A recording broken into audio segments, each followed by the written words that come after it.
cloud.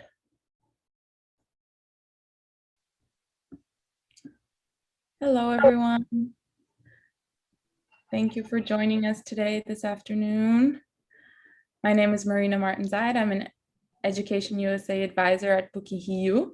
I'm going to wait just a few minutes for our webinar to start to let more people join us, but thank you for being here today. We're here today to talk about the Cambridge Assessment English and the Michigan Language Assessment and the new applicant pool for USA higher education.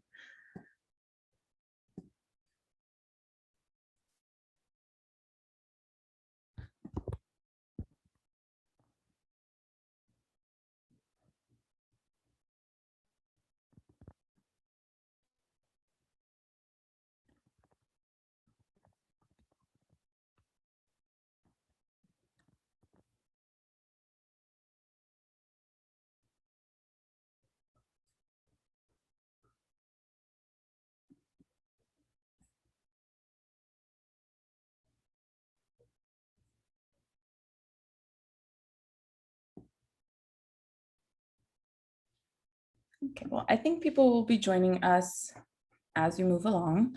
So I think we can begin our webinar and our presentation. You guys, thank you so much for being here today. And we can begin. Peter, I think you're the first one to go. Marina and Hita, thank you so much for inviting us. We really appreciate the opportunity. As starters, let's introduce ourselves from the Cambridge side. Quantas pessoas tem aqui? Oops. Kelly, would you like to say hi?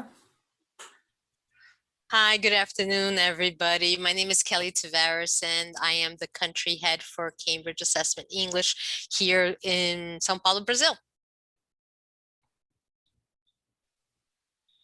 Hi, I'm Heloisa Chavez. I'm head of business development for Brazil and the Americas, based here in São Paulo, Brazil.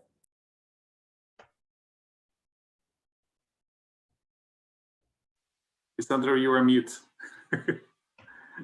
I didn't take the tick. Sorry for that. I'm Lisandro Terenzi. I'm Senior Business Development Manager for Southern Cone and Andes here.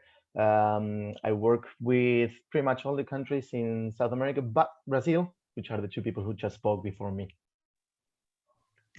Hi, everyone. My name is Pete Novak. I'm the country manager for US and Canada for Cambridge Assessment English, and I'm based in New York. So hello from New York. Hello, everyone. My name is Rafael Carpanez. I am a business development manager in São Paulo, Brazil. Thanks very much. And I believe Daniel is next. Thank you, Rafael. I'm Daniel Lieberson. I'm the Assistant Director of Business Development at Michigan Language Assessments and talking to you from Washington, D.C.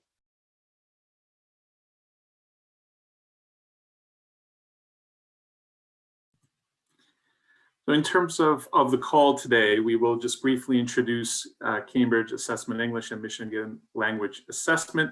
We'll touch on the qualifications themselves for both sister organizations, and then we'll finish up with a Q&A. So let's hop into it. Okay, so I'll start with this. As you can guess, this is the University of Cambridge. We are Cambridge Assessment English, a non-for-profit department from the University of Cambridge. We've been around for over 100 years. And as Pete is showing now, thank you for passing on to the next slide. We are one of the departments from the university. In this particular case, we're Cambridge Assessment English. Pete, if you could click onto the next items, thank you for that. We are responsible for IELTS with other two institutions. We are the creators of IELTS. We produce it and we run it globally. We also work together with the people of Michigan Language Assessment with many of their certifications, as well as some of the ones that you can see here and others that they will mention in a while. And of course, we're fully responsible for Cambridge English Qualifications, which is the whole portfolio for the 4 schools exams and the standard exams for adults and young adults. Our mission is to help people learn English and prove their skills to the world. That means that our certifications are deeply linked into and rooted into the learning phases of the students and are in most of the times, part of that learning phase where they are the last section of it, and it is what students use to show the progress they made and to present that to institutions after they finish high school or even when they finish degrees or postgraduate studies.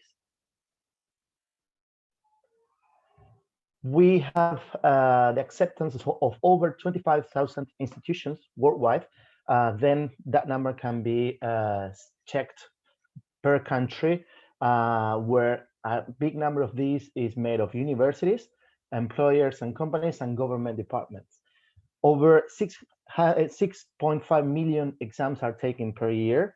And this is very important because in many of those cases, those are exams used for international mobility in a regular situation. We understand current context, where these certifications help you to actually apply to a university or somewhere else and prove your English skills.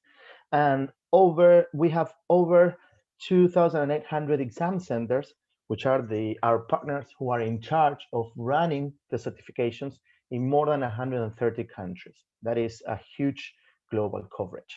I pass this on to our Michigan partners. Okay, thank you, Lisandro. So sometimes people say, well, what about Michigan Language Assessment? Can you tell us more? So a little bit about Michigan Language Assessment. It's the oldest university-based assessment provider in the US, and it started in 1941 under the English Language Institute, and it was the first university-based intensive English program in the US. Early on, we designed English language assessments to support the US Department of State with their overseas work and their hiring processes. And in 2010, we had a change. We formed a nonprofit organization with Cambridge Assessment English. And just recently in 2018, we rebranded to Michigan Language Assessment, which is our name now.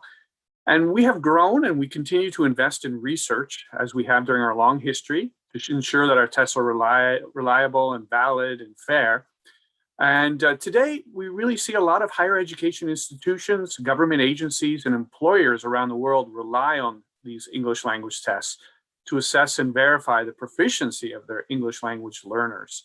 So Michigan tests really enable students worldwide to expand their personal opportunities and gain international recognition. And we have test centers in Europe, in South America, and many centers in Asia, in many parts of the world. So we have a huge network, and we're very glad to work closely with Cambridge.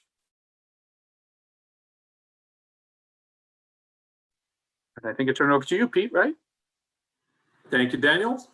So we will now introduce it and talk a little bit more about Cambridge English qualifications and how they relate to your opportunity to apply to the US.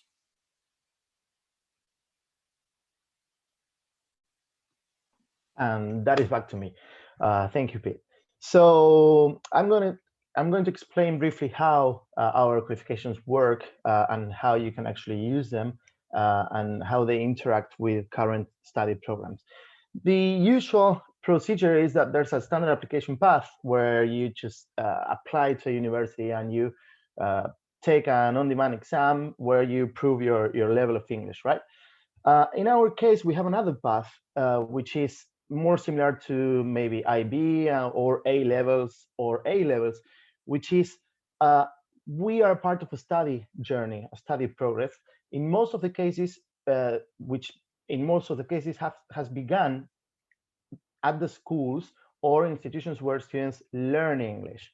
That means that there's this ladder of certifications deeply linked to levels of English, which creates one specific standalone category where this certification is the last thing you need to prove that the learning journey has been successful. Having said that, thank you, Pete.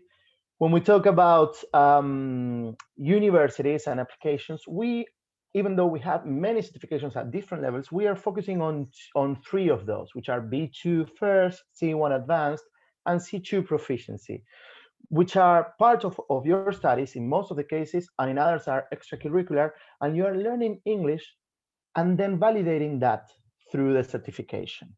That is how it mainly works in the region of Southern Cone and Andes and pretty much in the rest of Latin America, even though we do have candidates who are above 18 years old. Pete, if you could move on to the next one. Thank you very much. So how can we describe them? We provide the most rigorous assessment worldwide. We have a dedicated research department of more than 400 experts that are completely dedicated and devoted just to English qualifications and certifications. Our tests always test the 4 skills and are extremely complete in the terms of how that is tested. We believe that language proficiency needs to show the 4 skills and how a person can perform. We work into their validation in depth. That means that we have a serious balance between the length of the exam and the level of content that it should have. It's around 4 hours for each one of these 4 hours of test of exam for each one of these high stakes certifications, which are B2 first, C1 advanced, and C2 proficiency. We'll talk about rigor. We have 2 speaking examiners per student, and everything is surrounding in a group setting and specifically dedicated with a script and content, and also the validity and certification of the examiners is done directly from Cambridge and on our side. Our results are not just deeply linked to international standards like the Common European Framework or the levels that are part of the exam names, but we have also created a detailed scale in order to provide more information about the different levels that the students can get. And that is not just as an overall result for the exam, but it's also provided per skill. So the decision makers can see how a student really performs within a certain level in all the skills. And in terms of content, we have the widest range of academically relevant tasks designed by your academic partner. We are not just an exam board with this group of experts, but we also work deeply with our publishing sister company, which is Cambridge University Press, that provides us with in-depth content for the exam preparation and certification. From a student perspective, in most of the cases, the exam is the last part of the learning journey, so the cost is usually part of that study program, is part of the study. In terms of accessibility, there's equal access technology for pen and paper. We make it very clear and open that all exams have to be as impactful as they can be in every part of the world. A candidate in Argentina will go through the same experience in terms of content and everything related to exam as a candidate in Spain. That won't change. The results, we test the 4 skills in a strong context. So this provides a lifetime certificate, which means that it's not just a certificate to apply to something, it's a certificate valid for life. So once you use it for a specific purpose, you can still have that certificate. And the uses, as it says below, it's unlimited. We also provide a website that allows you to share your certificate with as many universities or companies as you want, which is very also clear and democratic. And ultimately, you have the confidence to be fully prepared to study in English when you reach the certification in a successful way for the levels that you need to show. We have, please click on the next one. We have more than, if you could, yeah, more than 100 exam centers in the region when you talk about Latin American countries, and more than 1,000 school preparing students. This is difficult to explain because just in Argentina, we have 5,000 schools preparing for exams. So it should be completely a bigger number, but this is for you to understand about this. And in Southern Cone and Andes, Cambridge English international exams are usually the way that students prove their levels when they finish secondary school. Almost 8 out of 10 exams, international English exams, when they finish high school are Cambridge exams, though that could be first or even C1 advanced. Pete, if you could click on the next one, because we have something else for this slide, and that's it. So there's a very large applicant pool, extremely well prepared in terms of language literacy to apply for the USA higher education segment. Thank you, Lisandro. So we have clearly a large number of students who are very well qualified in terms of English proficiency. And the question is, where can they apply with Cambridge English qualifications? Globally, Cambridge English qualifications have been a standard in many parts of the world. For example, the C2 was launched well over 100 years ago. We promise we have updated it. The first exam was about 12 hours. But because it has been around for a long time, it is certainly incorporated in many federal frameworks, in many school programmings and so forth.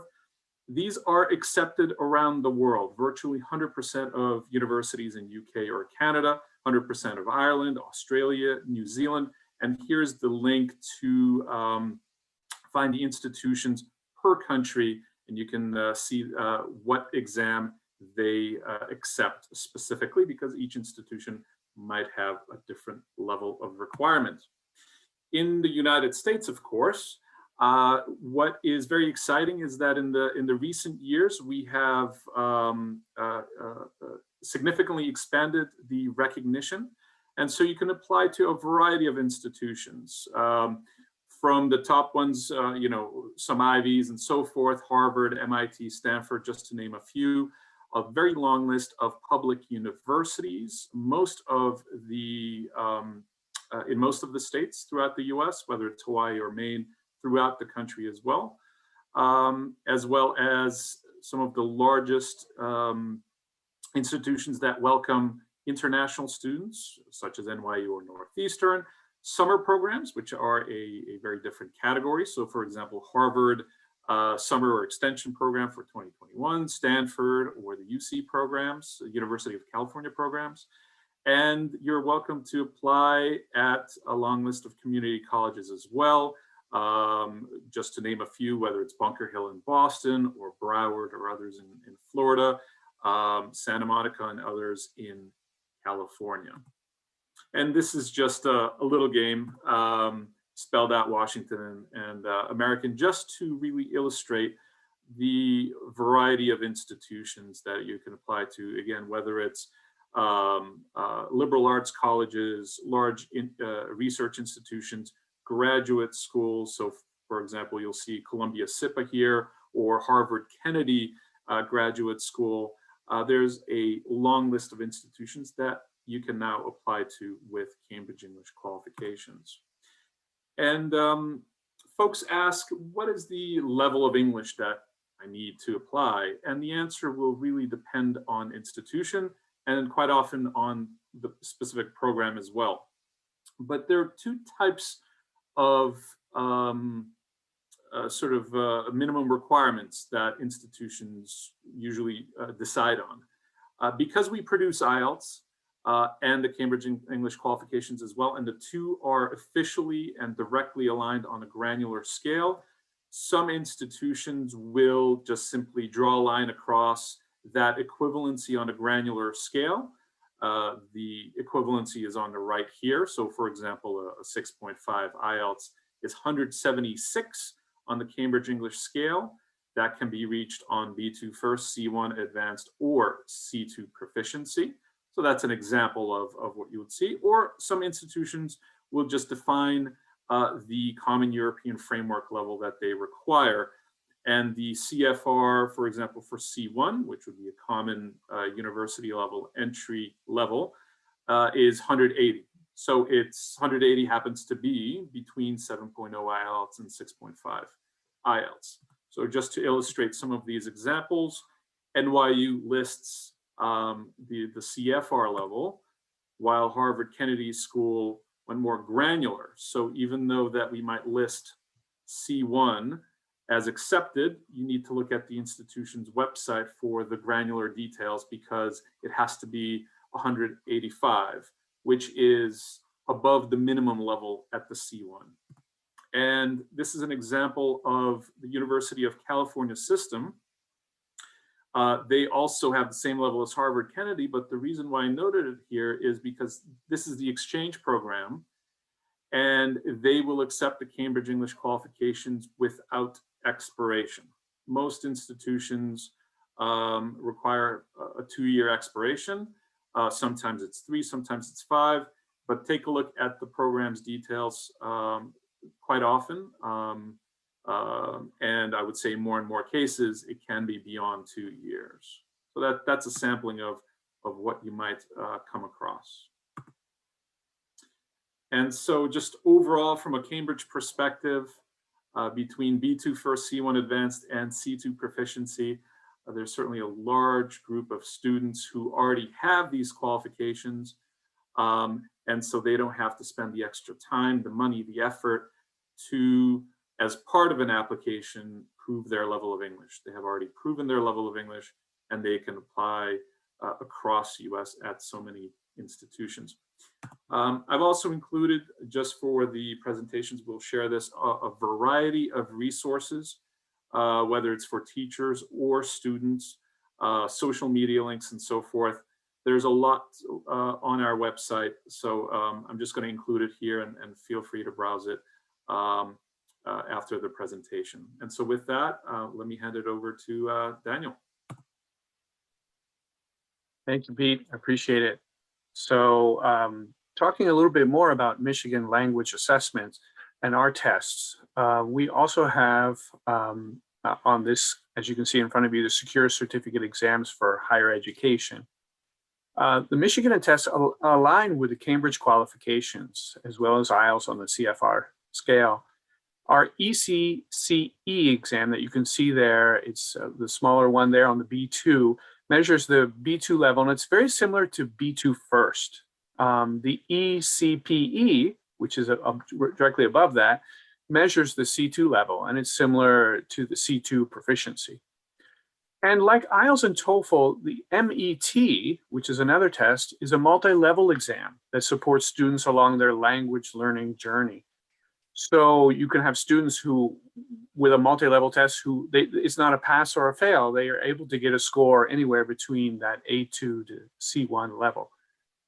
So direct admissions to universities are mostly centered, as Pete was saying, you know, everyone has their own level, but the B2 C1 level, we know some universities go a little lower, but the B2 C1 level is pretty much what universities are looking for in direct admissions. And all of the exams at Michigan Language Assessment meet this criteria. I think with that, I'm turning it over to you, Rafael. Do I have that right? Yes, thank you, Daniel. Okay, so I'm going to give you a little bit more details on both ECCE and ECPE, as you can see on the screen. So ECCE, both of them are level-based, so it actually means that there is a pass or fail component to them. Hopefully, most of the people who need the results will actually pass. These exams have been around for many, many years. So we do have many resources available for students, and later on some slides, I will show you all the resources that we have. That we have links, sample tests that you'll be able to take advantage of. As you can see again, I mean, both of them, they test the 4 skills. And what we have done in the recent years is actually try to reduce the time that the students need to take the exam itself. So we are able to get the same results, but we know that sometimes, you know, sitting for an exam is quite exhausting, and you need to consider many things. So just some examples here. Of course, there are differences between ECCE and ECPE, especially on the essay. So when we ask students to write different activities and essays, so the ECPE is more analytical, and of course some of the activities are different. So again, this slide is just a list. You will be able to access every single part of the exams, both for ECCE and ECPE, and we will make the links available so you can browse through the exam. There are some activities that you can actually take advantage of by skill, just listening, just writing, just speaking. So I will show you that later on. Pete, if you could. Yes. Okay. So opposed to ECC and ECPE, we have MET in the sense that it is a multi-level exam, which means that the same exam is able to certify 4 levels of the CFR. As you can see here, we have levels A2, B1, B2, and C1. Of course, for the purpose of this conversation, most of the students are looking into actually getting a certificate towards B2 and C1. So we would offer, and students would take the MET with the focus of course, again, having the certificate for B2 and C1. Okay. Yes, thank you. As you can see on the screen, I mean, we have many details. I won't be able to read everything, but you can see that the 3 exams are divided into 4 skills. Most of them, of course, in terms of complexity. MET, for instance, the listening is 35 minutes, ECC 45 minutes, and then ECPE 50 minutes, and so on. Of course, there is a progression among the exams to make sure that we are reliably testing the students, and they get the results that they deserve based on their studies, and in order for them to show the results to a specific university. All of them also have, of course, the speaking component, which usually is one that students, get a little bit nervous. And again, on the next slides, I will be able to show you more resources that we have available. Here, as you can see, of course, these exams are widely known. So we have comparison tables among the results of all the exams that we are speaking about today, MET, IELTS, and so on. So you will be able, just as Pete explained, in a more granular level, you'll be able to identify if you have a score in a specific test or mock test or a sample test. You'll be able to know which the requirements of the universities are, and if you are right there, if you need to study a little bit more, or how you compared to maybe an exam that you have taken, let's say, 3-4 years ago, to make sure that you are on track to show your results. And again, we'll make this presentation available, so you'll be able to click on the links. You'll have all the resources right there for you. This is just an example, just as Pete mentioned. We do have, of course, different universities using different, let's say, requirements or pieces of information in order to make sure that they welcome these students. So here there is a comparison table among some exams like IELTS, and you can see the results, so you can see how they relate and which level that they are specified. And here at the bottom, the same idea. We do have the comparison of the grades and the scores for each of the exams. And of course, the ECPE is at the bottom, as you can see. And of course, it just says, because it's a pass or fail exam, it just says certificate of proficiency. And in the case of MET, we do have a score that identifies that a specific student is able to comply with the requirements. Okay. Some examples of institutions, just as Pete mentioned for Cambridge. We are in touch with several institutions in the United States, in Europe, and also some institutions in South America as a whole, that actually accept most of the Michigan language assessment exams, whether it is MET, ECCE, and ECPE. And again, with the links, you will be able to identify the university you are interested in and see the requirements and see which exams or how the qualifications fall in under the category of each of them. And of course, yes, it's okay. So we have, of course, public and private universities. So moving on, this is the page of where actually we show the resources.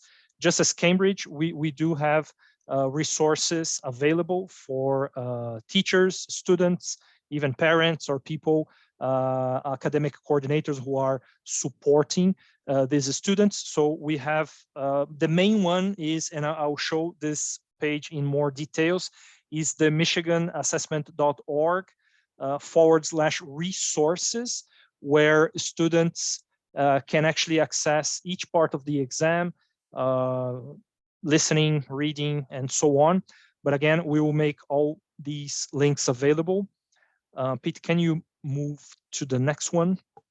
This is a very, straightforward example. This is exactly what our resource page looks like. So at the bottom, as you can see, you can choose the test. So there you can actually choose MET, ECCE, ECPE, and so on. You can also choose the language skill. Maybe if you know that you are a very good student, let's say, according to listening, reading, and something you want to practice writing or speaking specifically, you can download specific activities for those purposes. And of course, you can subscribe to the list to receive updates on each of the exams. We also have the social media channels where we post activities, quizzes, and some recognition lists when we are able to recognize a new institution. So you have Instagram, YouTube, LinkedIn, and Facebook. Okay, and then one of the questions is, where can I actually take the exam? So most of our exams are available throughout, South America, and also in Europe, and in some new centers that we have been opening recently. So again, there is a list. You can identify a list of institutions where you can take the exams by country, even by city. So it's easier, and even by exam. So if you go to the list of the university you're interested in, and you identify, for instance, that MET is there, then you can just look for the country, the city, and the test, the specific exam that you are going to take. Okay. All right. One thing that we take very seriously, just as Cambridge, we update the exams on a yearly basis, because it's very important to take into account, again, as I said, if the people are younger when they are taking the tests, if they are more prepared, if they, let's say, cannot sit for an exam for just to say, like, for 12 hours as it used to be. It's not anymore. So nowadays, what we have done is, of course, Cambridge and Michigan Language Assessment, we have reduced the number of hours for each of the activities to make sure that the students are better prepared to take the exam at ease and with confidence. So again, as you can see here, we have fully revised ECCE and ECPE, taking into account those researches that we conduct with students, with teachers, examiners, and so on. And the first administration is going to be in May 2021, and MET has been recently revised as well, completely revised in 2019. And we have actually some news very soon that will be announced, especially because of the recent 2 years that we have had. So we are planning to have some more solutions that are able to we are able to provide to both test centers and examiners, test takers. Sorry. Yes. Okay. Pete can. Yes. And with that, I think that covers the presentations. Thank you, Rafa. And yes. If there are any questions, we'd be glad to answer them. So everyone who's here, you can either write your questions here in the chat, or feel free to open your mic and or camera and ask your questions. So I'm just going to switch to português for a second. Se tiver gente que quiser fazer pergunta em português, pode escrever em português, que eu posso traduzir. Ou se quiser também pode abrir a câmera e o microfone para fazer suas perguntas. Vamos aproveitar que o pessoal está aqui para responder tudo. I'm going to start with a few questions of my own, if that's okay with you guys. Great presentation. It was really great to get to know the tests better. Have there been, so Rafael just mentioned towards the end, I was going to ask specifically about adaptations for the pandemic life, because we have, at least here in Rio, sometimes we go into completely full lockdowns where students aren't able to really go anywhere. So wanted to know about the adaptations for pandemic life. I can go with that one if you like, Pete. Okay, well, it's a good question, and there are adaptations, but when we talk about exams for applications, we're talking about a range of exams that are usually called high-stakes exams. High-stakes exams have a very specific set of rules that need to be complied with, which are specific. So you can't really modify much of what happens during the exam by itself. What we can do is work on a different way with the protocols and so on to get this approved. So maybe it's a little bit delayed, but it can be taken eventually. What we did, maybe then Rafa, you can add what you have done with Michigan, but Cambridge English signed an agreement with the World Health Organization, and we created a protocol approved by them, which was then transferred and translated onto all of our exam centers and presented to all the local authorities so we could run exams. Of course, during full lockdowns, strong pandemics, there were no activities. But when things started to be a little bit more flexible, we ran sessions. Last year, we ran sessions in all Latin America, from Mexico up until Ushuaia in Argentina. Many exams, most of them were these exams, you know, B2 first, C1 advanced, which are exams that the students need to go to the US, to the UK, to Europe to study, or even to Australia. So the thing is, high stakes exams, not even IELTS, there's a very room for improvement in terms of making this completely digital, because the other counterpart won't accept it. What we can do is work on how we can make this more, let's say, to make it safer in a more secure environment. And this is what we are working very strongly. And dates are still being offered. You can take the exam in any of these countries in Latin America. Rafa? Yes, I'm going to start, and if Daniel wants to jump in later on, feel free. Just as Cambridge, Marina, we have done the same. Last year, we had to adapt a lot. We wrote the protocols, we followed local protocols in Rio, in São Paulo, in many places, but mainly it was adaptation. Just an example, we have not a high stakes exam, which is the teenager version of MET, which is called MET Go.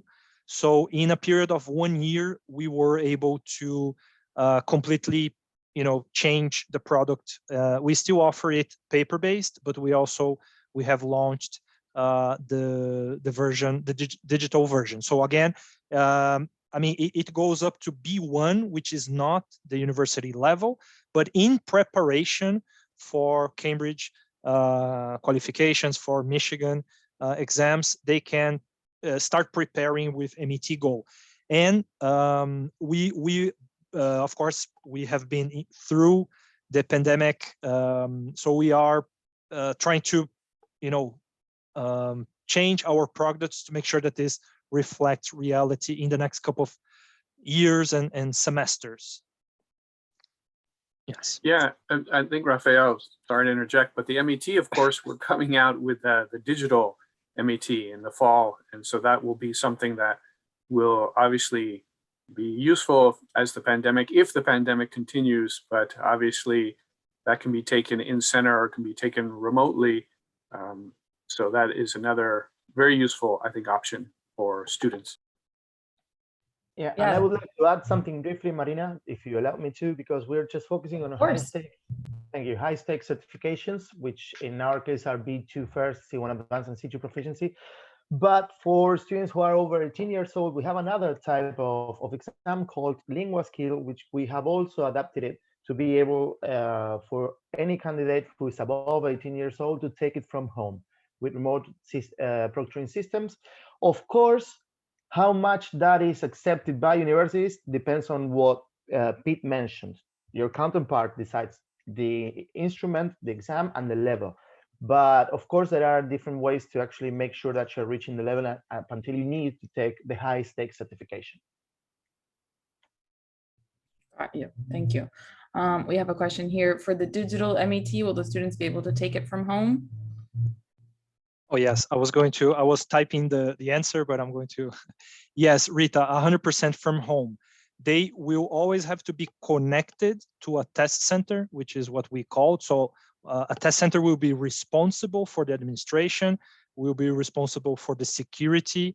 And again, Lisandro mentioned that MET is a high stakes exam. So we need it to be very safe. We need it to be reliable. We need to show this result to a university and make sure that the result is as accurate as possible. So yes, the answer is yes, but always with the management, with the connection of a test center supervising everything that is happening in that session from home.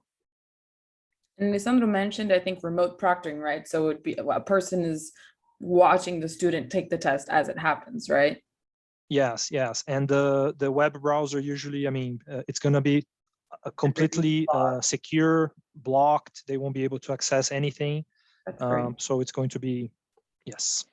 That's a really great option. I don't know if we have more questions. I have another one that usually comes up. That is, how long before the application process should a student start preparing for the test? Let me rephrase that actually. How long before the application process is due should the student take the test? And then how long should he prepare before taking the test would be my question.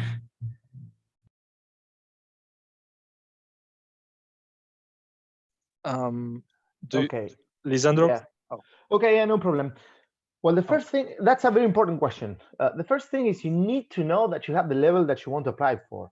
So, I mean, if you have, and this is for any exam, not just Cambridge, not just Michigan. If you have a B1, it usually takes 2 years to get up until a B2 level, 2 years of study, or maybe you do something very intensive and so on, it can take shorter. But you need to be very certain that you have the level that you want to apply to.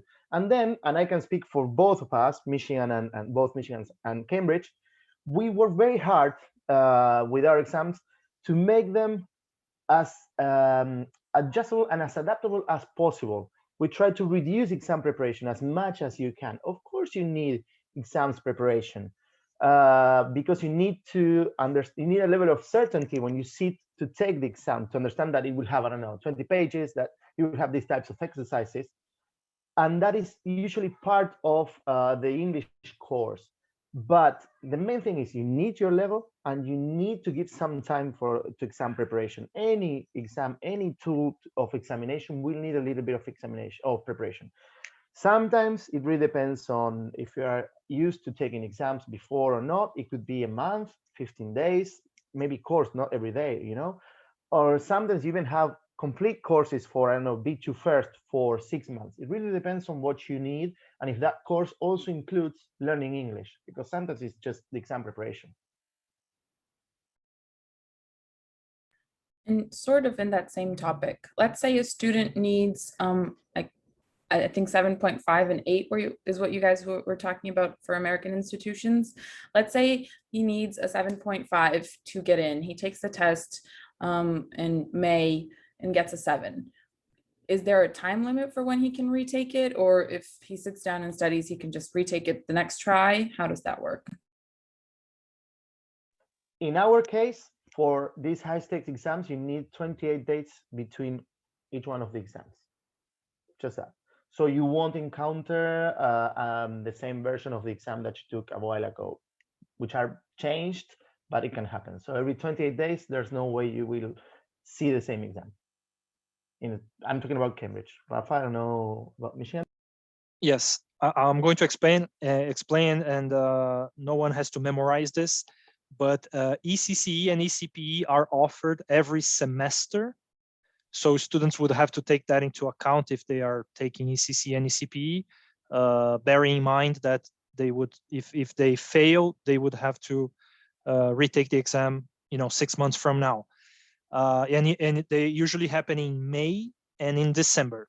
MET is offered once a month, so it's easier to manage that. So if students, of course, Marina, when you asked the question, I thought about like of course, a business solution, always thinking about a project backwards. Yes, when do I need to send the results? So how long do I have to study to take the exam? The exam the board will send me the results in 2 weeks, in 1 week, in a month. So the very simple recommendation is I would use like a backwash effect with students to make sure that they meet the deadlines and they think backwards to make sure, again, everything is in place. My general recommendation has always been as soon as possible to avoid any sort of issue. And that's what I always tell them in case, because sometimes the difference between the score that they get in the first try and the score that they need is very close and easy to redo and to achieve.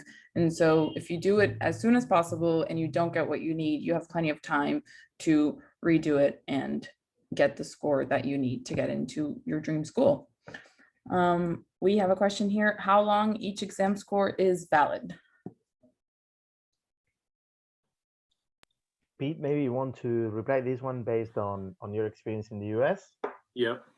So from a certificate, from a Cambridge perspective, the Cambridge English Qualifications, so that's B2 First, C1 Advanced, and C2 Proficiency, don't have an expiration. And so for a variety of uses, whether it could be local work, resume, and other purposes, it's absolutely valid. How is it used in North America? How is it used in US?